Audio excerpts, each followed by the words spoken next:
Om.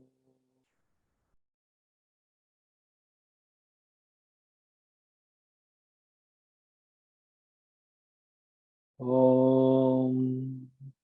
Sahana vavatu. Sahanau bhunaktu. Saha viryam karavavahai. Tejasvinavadhitamastu.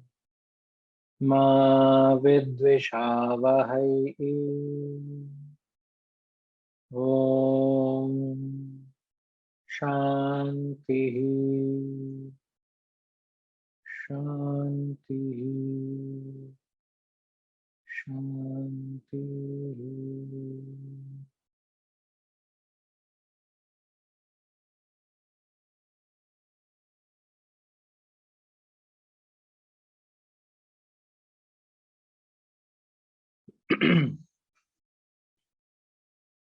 Shri Bhagavanuvacha Partha Naiveha Namutra Vinashastasya Vidyate Nahi Kalyana Krit Kaschit Durgatim Tata Gacchati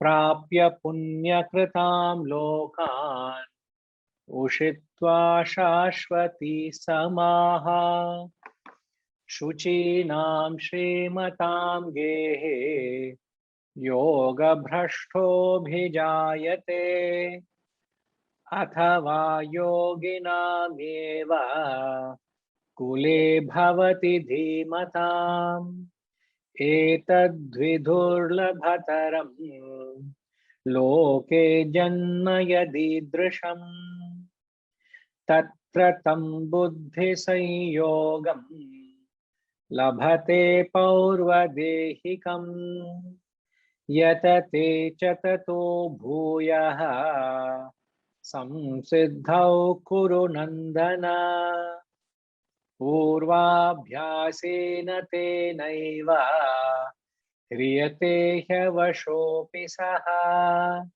Jignasurapi Yogasya Shabda Brahmati Vartate Prayatnadhyatamaanastu Yogi Samshuddha Kilbhishaha Aneka Janma Samsiddhaha Tato Yati Param Gatim Tapasvibhyodhiko Yogi Jnanibhyopi Matodhikaha Karmibhyashchadhiko Yogi Tasmadhyogi Bhavarjuna Yoginamapi Sarvesham Madgatenantaratmana Shraddhavan Bhajate Yo Mam Same Yuktatamo Mataha.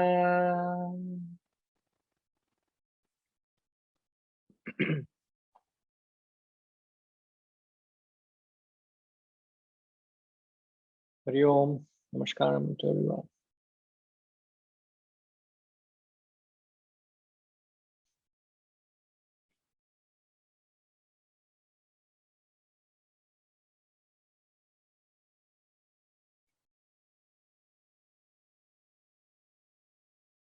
So the 45th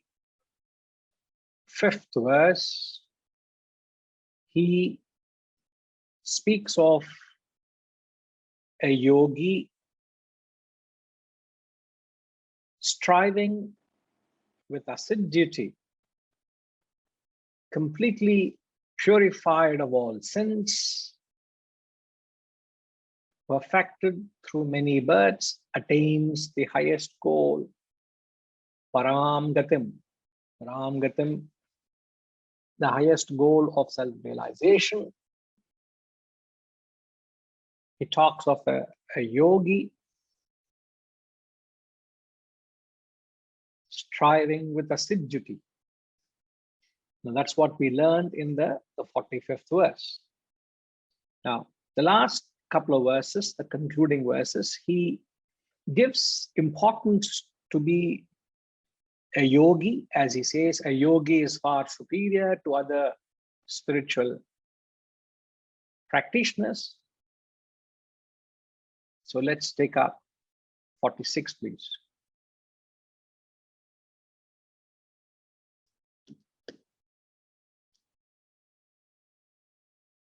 Tapasvibhyodhiko yogi jnanibhyopi matodhikaha karmibhyaschadhiko yogi tasmad yogi bhavarjuna.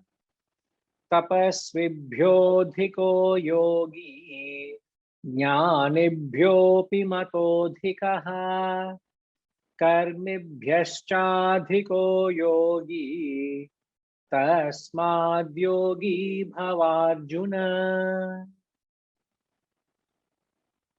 The yogi is considered superior to the ascetics, superior even to the wise, and also superior to the performers of action. Tasmat means therefore.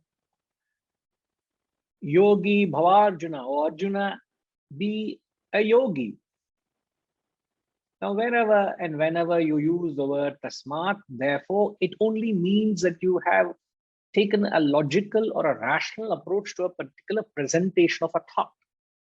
So here he's concluding his thoughts of why he says you must be a yogi. Now, if you read the Sanskrit text, yes, ma, please. The two words that is repeated, thrice actually. He uses the word yogi and the word adhikaha thrice. So he says a yogi is superior to a karmi. A yogi is superior to a tapasvi. Tapasvibhyo adhikaha yogi. Tapasvi means an ascetic. Karmi means the performers of action, karma yoga. Tapasvi means a bhakta. And a jnani is a jnani, a person who performs the jnana yoga.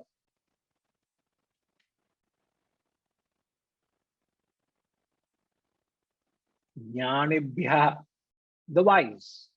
Now, what you must be very mindful is don't take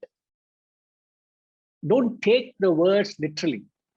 Even though here he says yogi is superior to the jnani, the wise, the next chapter, the 7th chapter, he actually says the jnani is superior to the yogi. He has nothing else to do but to confuse us. So all what we must understand is don't take the word literally. So what we must understand is the context and the concept. So why does he say a yogi is superior to a karmi, a tapasvi, and a jnani? So once you understand the context, in fact, even you don't have to understand the context. You only have to understand the concept, because it's just a play of words. Once you understand the concept, you will have no difficulty to relate to the text, because the names are being interchanged. Now, it's very straightforward. Why he qualifies a yogi as superior? Now, the karmi, tapasvi, and a jnani. Who is a karmi? A karmi is one who performs karma, who takes to work with an attitude of service and sacrifice. So every time he takes up action, he puts the attitude of sacrificing his talent to bring about a well-being of a larger cause. Every time he takes up an action, there is an interest of a larger well-being that is driving him to action. So there is an unselfish, or his actions are relatively selfless. Now, a tapasvi, we said, is a person who performs bhakti yoga. Now, a person who performs bhakti, he may be attached to practicing various vows. He may be performing various rituals. He could be worshipping, he could be singing, he could be dancing, he could be doing all those things which fall under the bracket of bhakti. Such a person who uses emotion to attune to the higher is a tapasvi, and a jnani is one who is using the shastras for his study and reflection. Now, so a karma using action, a tapasvi is using his emotion, a jnani is using his intellect, but all these three people are very sincere. But the problem with their practice is they are performing these practices as an end in itself. They're very sincere. But what's the problem is, he says, these people are attached to the practices. They are relishing the practice. When you are relishing in a practice, what happens? In fact, when you relish anything in life, relish na enna Shivaji? There is nobody else who can enlighten us. Not enjoying it. Huh? Rejoicing it. Relishing Enjoy. is maja. Avaldana, maja means enjoying, relishing, rejoicing. Huh? There is nothing beyond it, correct? So a person who is relishing or rejoicing or enjoying something, his attitude is as if that is everything in life. There's nothing else beyond it. Isn't it? So when these people, perfect Shivaji. So when these people have taken to spiritual practices, these people are so involved in the sadhana, in the performance of these practices, that they lose the sight of the goal. And what is the sight of the goal?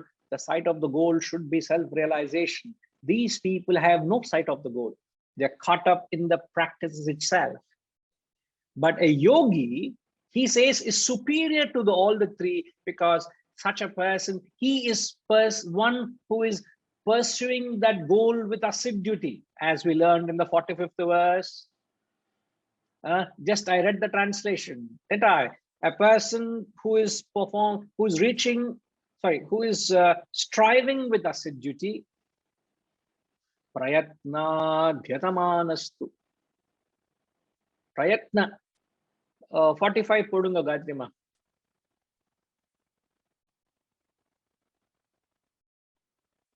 Prayatna is he sincerely attempting, he sincerely striving. Prayatna dhyatamanastu. So the yogi who strives with assiduity, and it's not that it's just started, it is been going on through many births. He purifies all of sins and attains the highest goal. So look at the difference. The difference between a karmi, a tapasvi, and a jnani is those who are practicing these practices as a mere end in itself, vis-a-vis a yogi uses these practices as a means to get to the end. That is the distinct difference between a yogi and the other practitioners. Thanks, Ma. Now, not that they're not sincere. He is very, very sincere. They're very sincere in their practices, but they're just caught up in the path itself. They are creating a mere heavenly experience. They are not seeking self-realization. Now, which puts a possibility that most of us fall under this category. Sad, but it's the truth. I don't know how many disagree with it. How many say, sir, no, sir, I belong to verse 45 category. No, sir. You are right. We all belong to 46 category. I don't know what is your reaction when I say that. How many of you agree? How many of you disagree? Now, nobody reacting means most likely in 46 only. And that's it. I don't need any further confirmation. Huh? Correct? Huh? Some people are also nodding their head also. What more assurance you need? Huh? So, what we need to understand is that these three people are engaging their equipments, that is the body, the mind, and the intellect. Either you engage the equipment to acquire the dirt, or you can use these equipments to negate the dirt, get rid of the dirt. The dirt here means the vasanas. So through your physical, mental, intellectual activities, you can either engage yourself in the worldly activities and acquire the dirt, which is desires and vasanas, or you engage the same equipments in the path of yoga and get rid of the vasanas. But the problem is these people have got themselves stuck to the path itself. That's the only concern. They've done well to rise above the worldly attachments, but they have developed attachment to the path. One of the biggest weaknesses people have in the path is developing an attachment to the guru. Whether the guru is there or not, you have developed attachment to the form. It is one of the most difficult things to be detached to.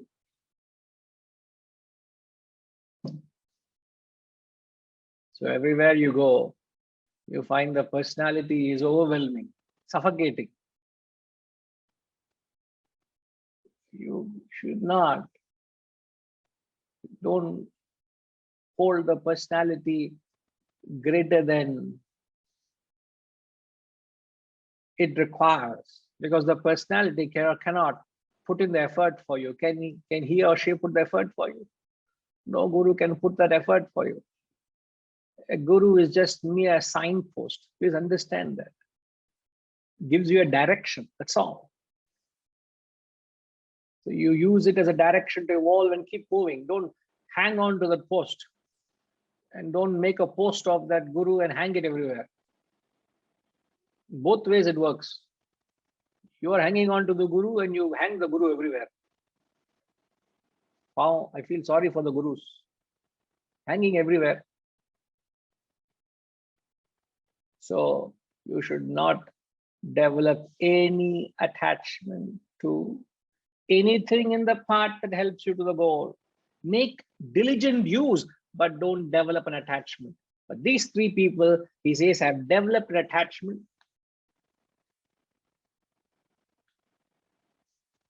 Therefore, he says, a yogi who is detached to the path is superior to the karmi, tapasvi, and jnani. Now, whether you call that person who is using the path as a means to an end, you may call that person as a yogi or a jnani, doesn't matter. But in the context, in the 6th chapter, he calls that person as a yogi. So who is a yogi, Rajima?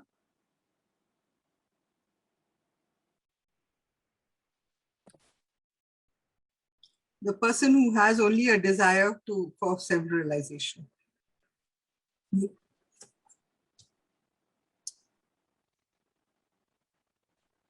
I'm only asking you to summarize, please. Incomplete summary of it. Who is a yogi? Don't mute yourself.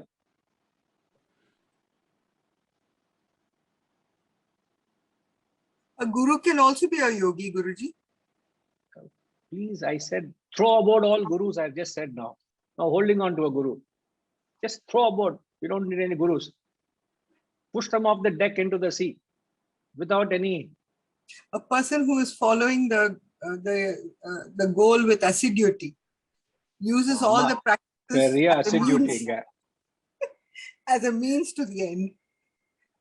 A yogi is one who is on the path using everything as a means to an end. That's all the difference. He is well on his path to the goal of realization when you use everything as a means to an end.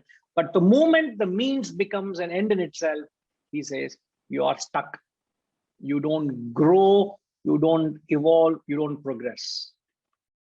And not only in the spiritual path, isn't that spirit required in everything in our lives?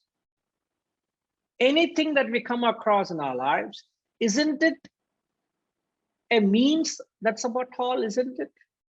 Anything. The food we eat, isn't it a means? The roof we build overhead, isn't it a means? The relationship we establish with people, isn't it a means? The family we have associated and built, isn't it a means? Everything is a means if you look at it. But if you don't look at it as a means, it becomes the very end. It limits your purpose of life. In fact, it dwarfs the very purpose of life.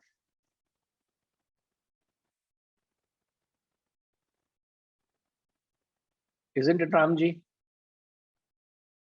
If you don't apply this principle of using anything in life, whether it be education, whether it be job, anything in life, if it is not used as a means to an end, doesn't it dwarf your life? Absolutely, Guruji. Without any doubt, because then you become a slave to the process. You become a slave to the means, and then you lose track of the end goal. And we have so many examples like that in real life. Can you share an example with us, sir? I mean, for example, those who pursue earning money, okay, then they become, it becomes an end in itself. And we have examples where people have done so many things just to earn money. You take big businessmen like the Vijay Mallyas, or I mean, I can give so many examples who have actually done what is not to be done in order to earn money, because then money became their pursuit. Instead of money becoming a means towards larger good. Similarly, I think you have people who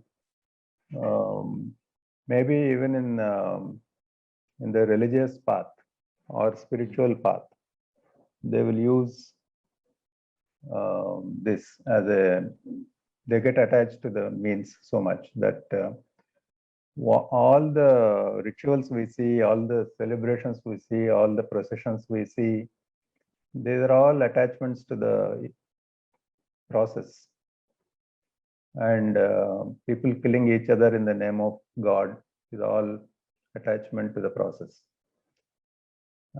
So there are so many examples in daily life. Correct. Very true, very true. Apart from, let me ask somebody else, but very rightly resonated, Ramji.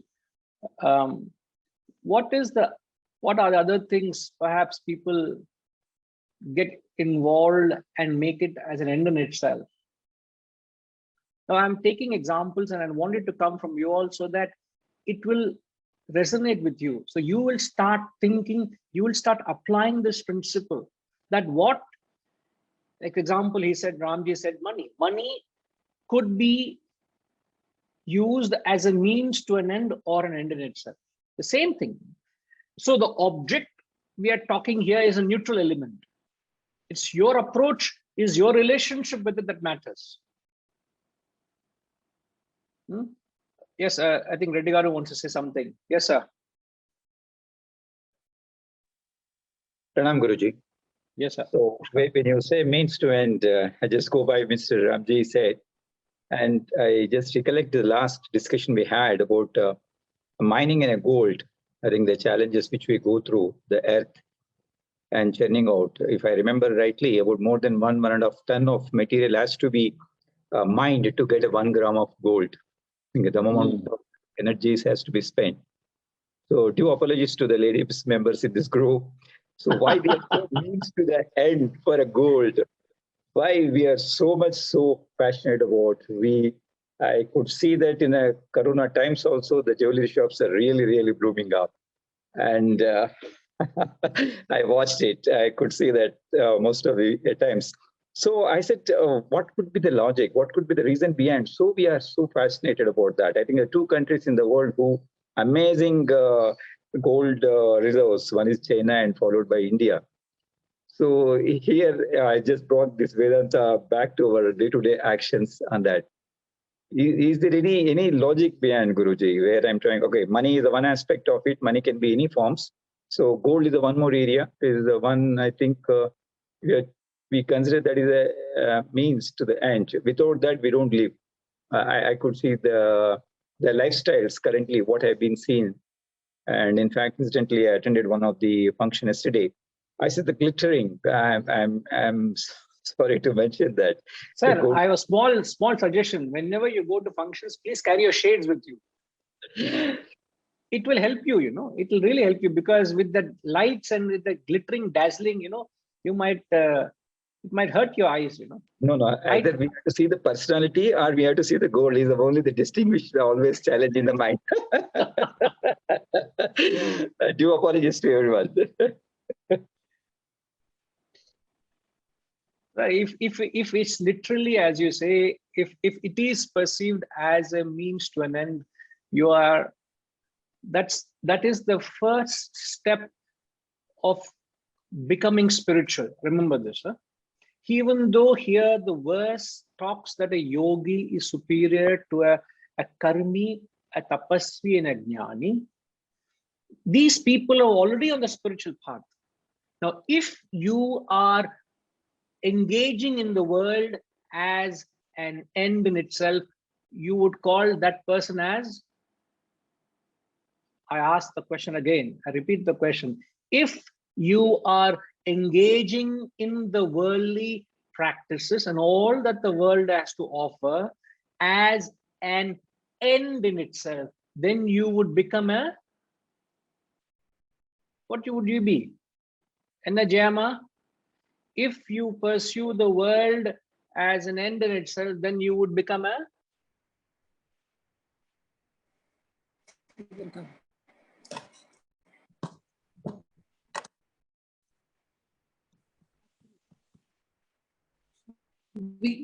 Hariom Guruji, yes, we become a bhogi. And who is a bhogi? Bhogi Can is you hear me, Guruji? Yes, can hear you. If you treat upadhis as the end in itself, you become a bhogi. Right. No, you're right. Very true. I think there is some network issue, but we heard you correctly and your answer is right one. So if you get caught up in the world in itself, you are a materialist, you are a sensualist. You are not yet on the spiritual path. So if you want to become a spiritual person, it is understood that you have risen above all that the world has to offer. You don't perceive the world as an end in itself. You have used it as a means to the end. Now, can we all say that we are truly spiritual? Can we claim ourselves to be totally detached to the worldly offerings, all that the world can offer, name, fame, power, position, family, money, status? Can we claim ourselves to be truly detached? Far from it, isn't it? So there is certainly a degree of value we give to the world. It could be your family, it could be to your possessions, it could be to your name, it could be to your service, whatever you are doing, you are still attached to the world, which means an end in itself. So another phrase, attachment means an end in itself, detachment means to an end. Remember, this is the coinage. This is the usage of the terms. Attachment is when you get into something as an end in itself. Now, day in and day out, you're dealing with your family, with your kith and kin, your relatives, your job, your belongings, your investments, your wealth, the name, your family, your social circle. All these things are consuming your life. Are you looking at them as an end in itself or as a means to an end? That's the first stumbling block we all have to conquer. And if you have truly conquered to that extent, you have become a spiritual practitioner. That is when you have got on to the path of yoga. See, I've said earlier, you can either use your body, mind, and intellect to engage with the world and acquire the dirt, which is vasanas and desires, or you can engage your body, mind, and intellect to get rid of your dirt and vasanas, which is the yogas. Did you not note this statement I made? So the verse is talking about someone who is using the body, mind, and intellect to get rid of his vasanas. He's a spiritual person, but they are caught up in that path itself. So it's a very high level, please. The verse is talking of a practitioner who's at a very high level. Some of us are still caught up in the world itself. So the acid test is you must be completely, totally, entirely be detached to the world. Then you will get on to the spiritual path wholeheartedly. And then you must be detached to the path to reach a status of a yogi, to pursue the self with assiduity.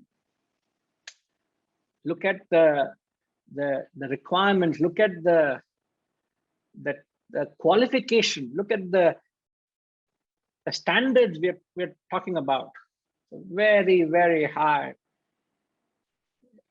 So every time you interact with the world, you must have this thought: am I getting attached to it, or am I developing an attitude of detachment? How much ever we talk of it, I tell you, it's a constant test.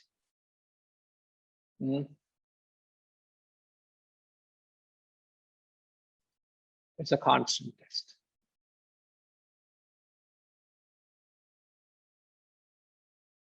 Thinkima, you wanted to say something. You still want to clarify, comment, please? No, actually, Guruji, it may take off the track. It was about that jewelry thing. I wanted to answer his question. So it'll just take everybody off. So I'll let it pass for now. No, I will share Reddigar number with you. It's okay. Reddigar, no, it was just that in the olden days, jewelry was... Be prepared to receive. No, please.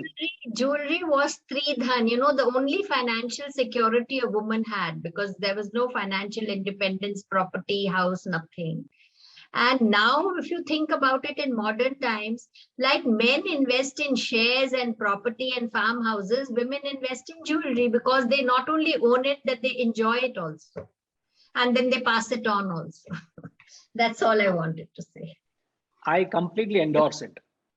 Thank you. And don't forget that husbands love to present jewelry to their wives. So let them stop doing it. Let them give flowers instead. See, everybody's saying no. Reddigaru, I have to agree to them because woman power is more in our class. So I have to agree to them, sir. Otherwise, next week there will be nobody. All of them will form a union and they'll ban the wisdom group, Guruji, I clearly said the starting of my statement, due apologies to all the lady members. So I know what backlash is going to happen. I could able to imagine that. No, so, not a backlash. This is only a perspective from a woman's point of view. That's it. Reddigaru, my concern is what will Vijayamma say when I go back home? That is my concern now. I know when you endorsed her, I could understand back in my mind what was the reason behind that. All right. Yes. Thank you, Guru. Yeah, yes. Yeah, Hariji. We'll get back to some serious stuff. What is all this jewelry and all joking going on? Hariji will bring us back to some serious Bhagavad Gita study. Yes, Hariji. We need people like you also, sir. Yes, sir. Hari Om. Hari Om. No, I'm a bit confused when we are talking about karmi being equated to a bhogi. A karmi is actually it is not being equated. We did not equate. So just to repeat what was said, and then perhaps after that you can clarify, since you take a mention of it. Okay. We said that getting involved in the world as an end in itself is to be a materialist or essentialist, is to be a bhogi. Okay. Your spiritual journey begins only when you have developed a detachment to the world. Then you enter the spiritual realm. You become a spiritual practitioner. So you must end a life of a bhogi to begin the spiritual journey. But those who enter the spiritual journey also develop an attachment to the path, which the text calls them as a karmi, a tapasvi, and a jnani. And then the verse also says a yogi is superior to these three because they use the path as an end in itself, but a yogi uses this path as a means to the end of realization with assiduity. So there are three sections here I mentioned. Those who approach and pursue the world as an end in itself, they are bhogis. Those who get involved in the spiritual practices are inferior to a yogi who is pursuing the self with consistency of purpose. That is what we said. When we use the word karmi, the karmi is actually a person who does all his action in an unselfish way. Yes. Sacrifice and. Correct. But he's attached. But he's attached to his karma. Yeah.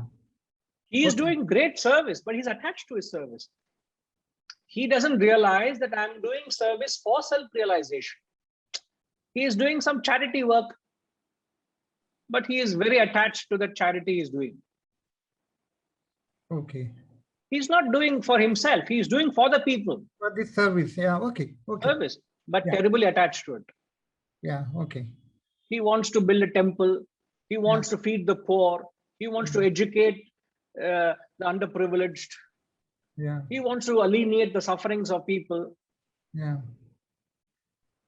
He wants to raise some donations for a noble cause. They're all doing service, but he's become so possessive, so attached, so emotional about it.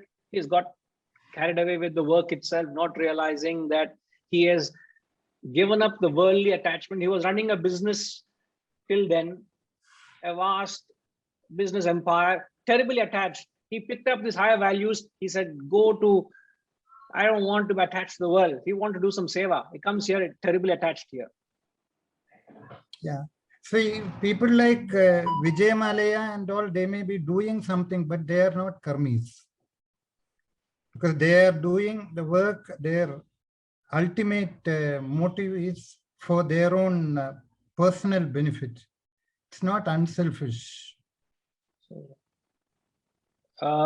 In the context which Ramji had taken reference to names, we usually avoid doing that, but however, he has taken an example, but that we took it as an example as someone who is extremely it is his own selfish, we said, isn't it? Adharmic method. Yeah. Adharmic. He cannot be included in a karmi's list. Who included? Nobody included it.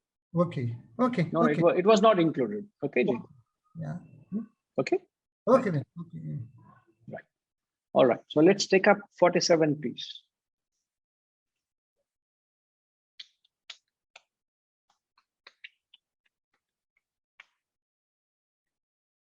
Yoginaamapi sarvesham madgatenantaratmana Shraddhavan bhajate yo mam same yuktatamo mataha Yoginamapi sarvesham madgatenantaratmana Shraddhavan bhajate yo mam same yuktatamo mataha.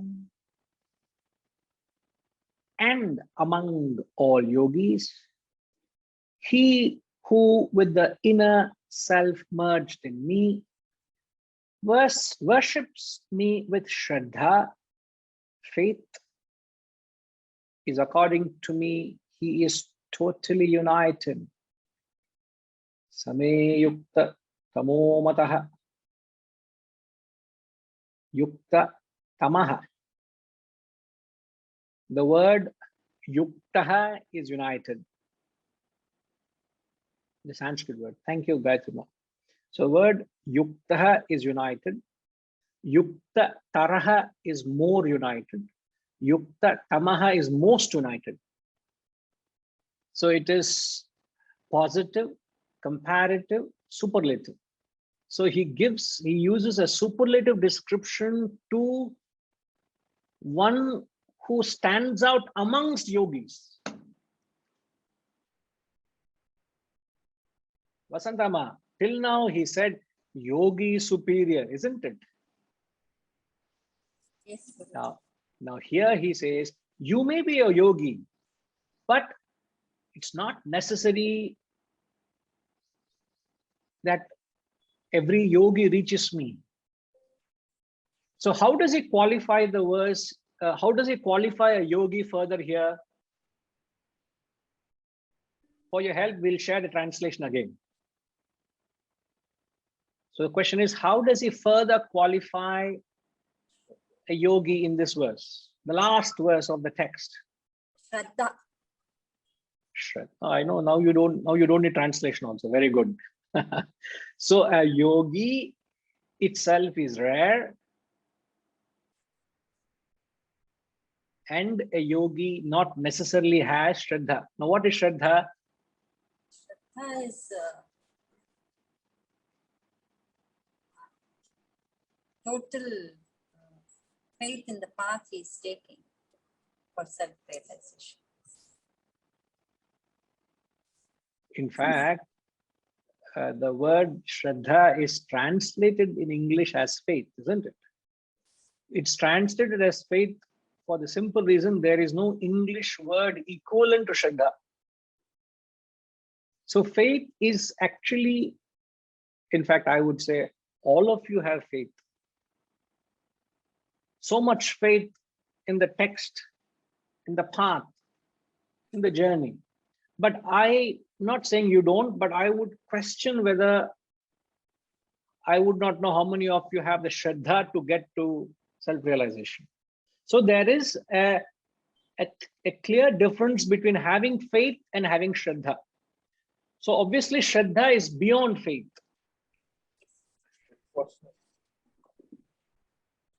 Enna Setuji? He's saying steadfastness. Steadfastness, yes. Shraddha is steadfastness. Any further qualification?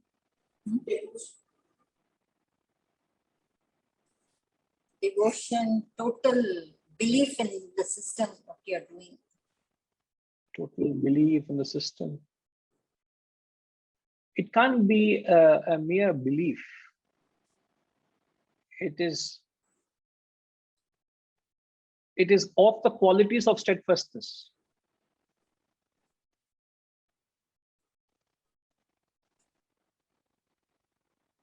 He has nothing, no other things in his mind, only that.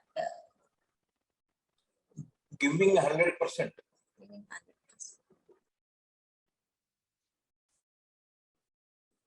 So, having said that the yogi applies himself as a means to an end, what that one quality which perhaps he might lack is Shraddha. So Shraddha is, as you rightly said, a capacity to pursue something until you reach the very end. That is Shraddha. If we can capture the definition, these words, a capacity to pursue anything until you get to the very end of it.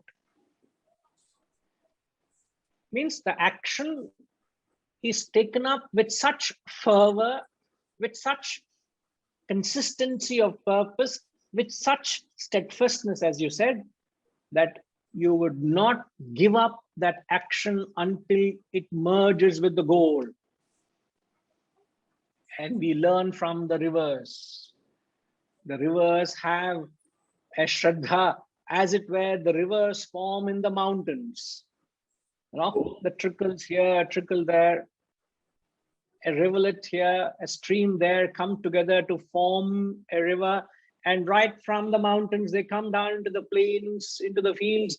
They keep moving with a certain purpose. There's a Shraddha, and the Shraddha is to merge with the goal of meeting with the ocean. And they will not stop. Whatever it be, they will not stop. So that, he says, of all yogis, yogi itself is a rare thing. And amongst yogis, who is sincerely applying himself, who worships me with Shraddha, means he's consumed with only that purpose of getting to the self. No other interest. There is no interest in any fruit, nor is there an anxiety in the goal. There is no other interest. There is no interest in the fruit, which is the anxiety of reaching the goal, but he keeps striving and pursuing. Such a person, he says, such a person is a very rare, and he is considered by me as Yukta Tamaha, wholeheartedly, fully, completely, entirely united. He puts it in a very subtle way, but he qualifies it, gives him that exclusive status. It's a, you know, it's like exclusive membership in a club, a royal membership, Madhuri. You know, you need to be a very, very honest customer. You must be an exclusive, privileged member. Enna Rajima? Lip movement alla ena mudiyala. High caliber, Guruji. Oho. High caliber, ah? Parvaliye. So high caliber yogi, add a new term. Shashikanji. Yes, sir.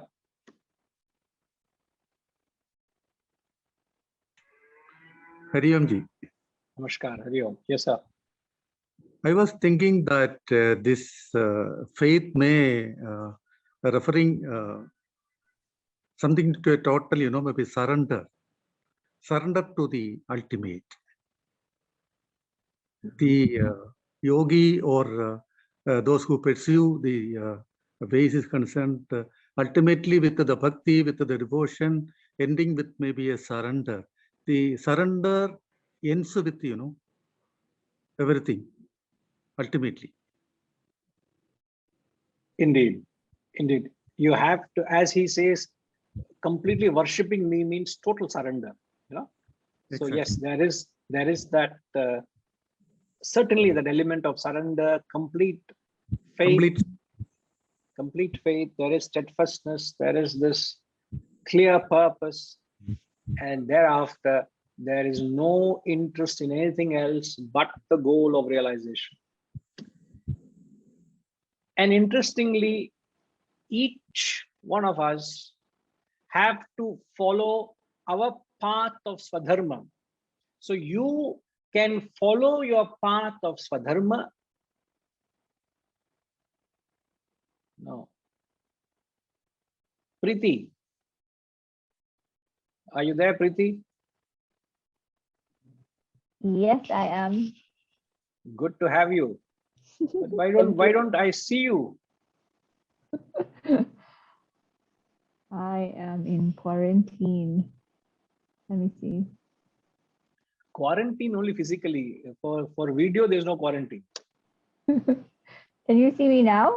Yeah. So nice you could join, Preeti. For all of you, I don't think nobody knows Preeti. Preeti is daughter of our Ushama from Malaysia. And where are you still in Dubai? I'm in Malaysia now, quarantine Oh, in Malaysia. I just arrived a few days back. Okay, that's nice. Okay, that's Yeah. good. That's good. So I'm sure you've been following the thought process. The question was that, you know, to pursue this path with such assiduity to get to the goal, all right? But what makes it very applicable is you and I can approach means you and I can strive to be a yogi through the path of our Swadharma. That's why I brought you into the discussion. I said, what is Swadharma? Because, you know, if we don't bring in this element into the context, then you and I may feel, oh, it belongs to only a very rare, exclusive category of people who have given up the world, who have renounced everything, who have no other interest but to pursue the self. Perhaps for them, it's okay. For you and me, it's good to listen.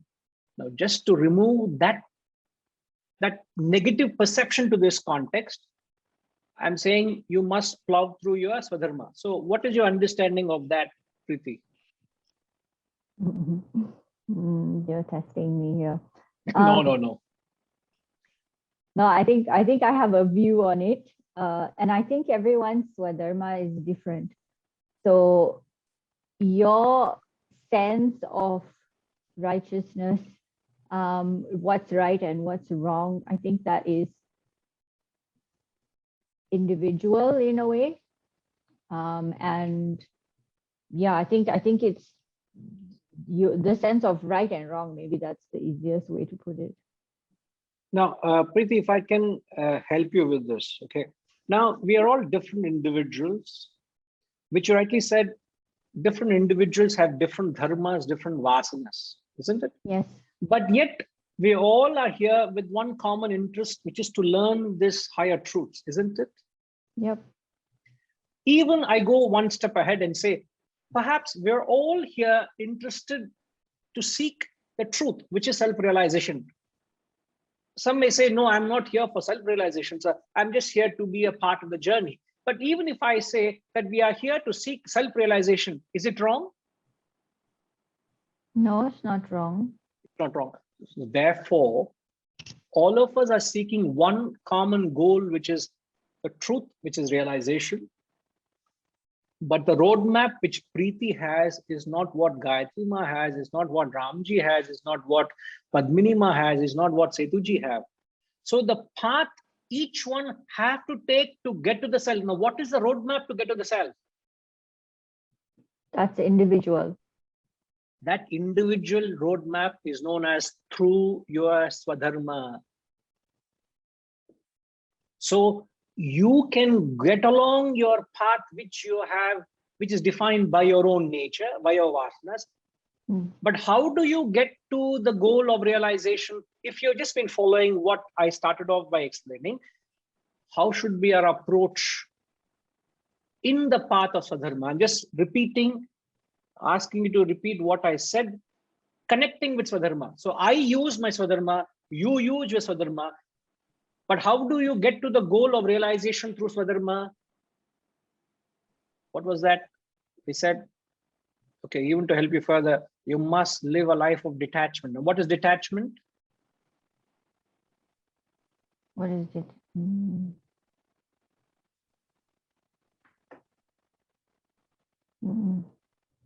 Detachment is to approach it as a means to an end. Isn't it? Yeah. So it is not the question of the goal, it is the question of how you relate to everything in your life. If you relate to everything in your life as a means to an end and oblate that action to the ultimate end of realization, there is every possibility that Preeti can attain the goal of realization. two factors: how much effort you're putting in and where you are in the ladder of the goal, the ladder of spiritual path rather. That's all. These two matter. Thereafter, if you apply this principle, any one of us can get to the goal, isn't it? So I use my dharma, which is my vasanas. You use your dharma, which is your vasanas. You plow through your vasanas.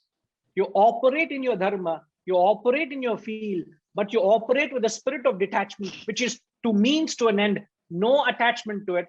Continue to strive to the goal. This is the formula for becoming a yogi. This is the formula for injecting steadfastness or shraddha into a yogi. And one who does that, he says, Yukta tamo mataha. I feel, considered by me. Mataha means he thinks, Lord Krishna thinks. It's fair enough. It's fair, even if we go by what Lord Krishna thinks. See, there's a difference we have to see between a universal truth vis-a-vis an opinion. So sometimes the Lord keeps using his personal appeal and says, it's how I think, man, you know. And sometimes you may, you know, it's like, you know, you want to take your family for a restaurant, or you want to throw a small party at a restaurant, and you have never been there, and you go through the reviews. You go to the net and here you see reviews and say, what is the review about that particular place? Because I want to host a party. You come to an understanding, and then somebody comes, your friend comes and says, hey, I've actually gone there and actually had a party. It is highly recommended. I would say take it. Appa. Everything put aside, and that one last assurance from a person whom you know will seal it. Okay, if you say so, I'm going for it. So that kind of a personal appeal also matters. So here Krishna, Lord Krishna, is giving an assurance to us. This is how I feel. So apart from what Sanatana Dharma says, even I agree to that. So if you do it, you will truly be united. So the principle, we have actually created a principle here, a formula. Thereafter, what matters is how much effort you're putting in and where you are in the spiritual ladder. These two will determine how soon you get to the goal. But please don't overtake me, huh? Please, I will be happy. But if you are ahead of us, please drag us along with you. Padminima, please do that. Huh? If you are slightly ahead of us, drag us along with you. If you are behind us, push us. If you're ahead of us, drag us. Yeah. Either way, take us to the goal. Okay. I'm striving. That's what we want. We all are striving.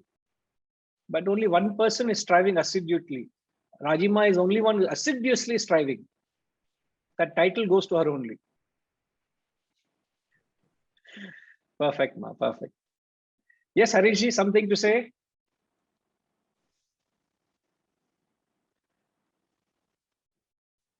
Guruji, I don't know whether I'll be belaboring the point, but at least the word Shraddha, when you use it colloquially in Tamil, it has certain connotations which are very, very, very, very interesting and probably very apt. And normally the word Shraddha, when it is used in Tamil, it connotes three things. One is humility, the other is surrender, and the third is purity. And I think those three are another angle to the same thing of steadfastness. So I think these are three very essential aspects of being a proper yogi. And, could you repeat what the three are? Purity? No, the first is humility. Humility. And then is surrender.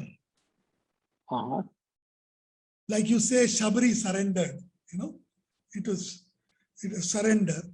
And the third is purity.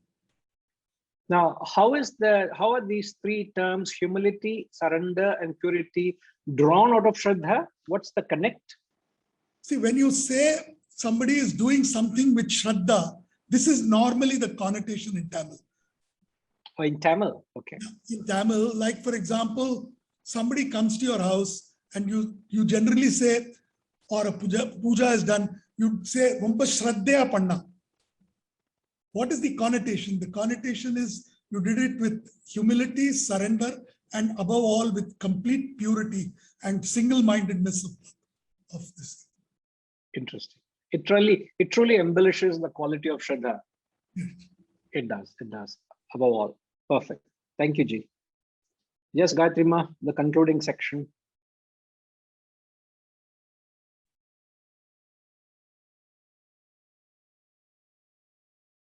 Om Tat Sat Iti Srimad Bhagavad Gita Upanishatsu Brahma Vidyayam Yoga Shastre Shri Krishna Arjuna Samvade Dhyana Yogo Nama Shashtodhyayaha. We'll chant the first verse, please.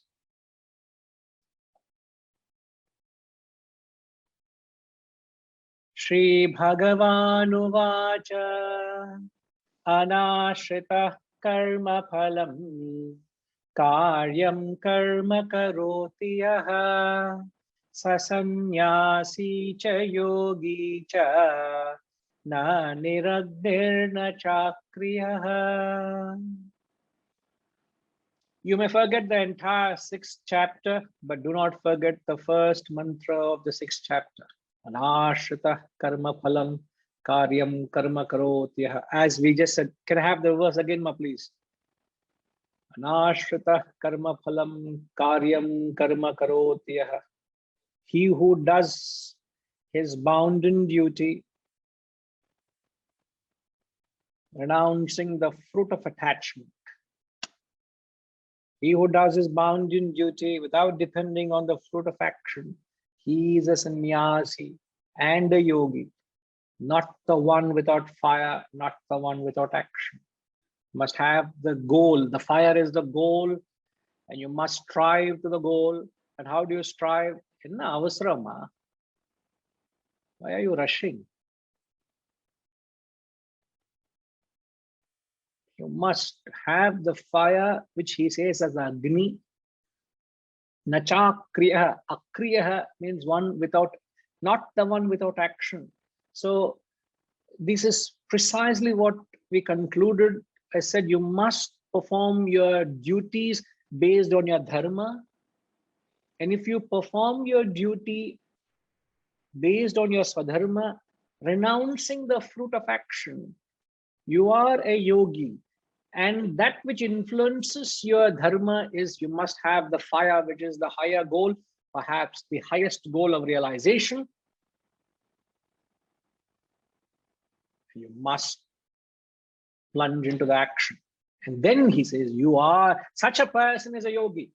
So the last verse and the first was actually connected. The entire message is actually sandwiched between these two verses. The entire chapter, interestingly titled Dhyana Yoga. Thank you, Ma. Om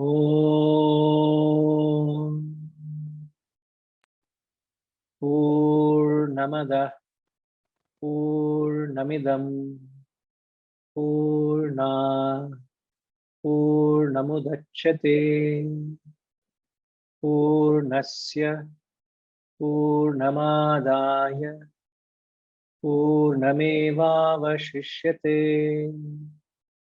Om Shanti Shanti Shanti. Hari Om. Shri Gurubhyo Namaha. Hari Om.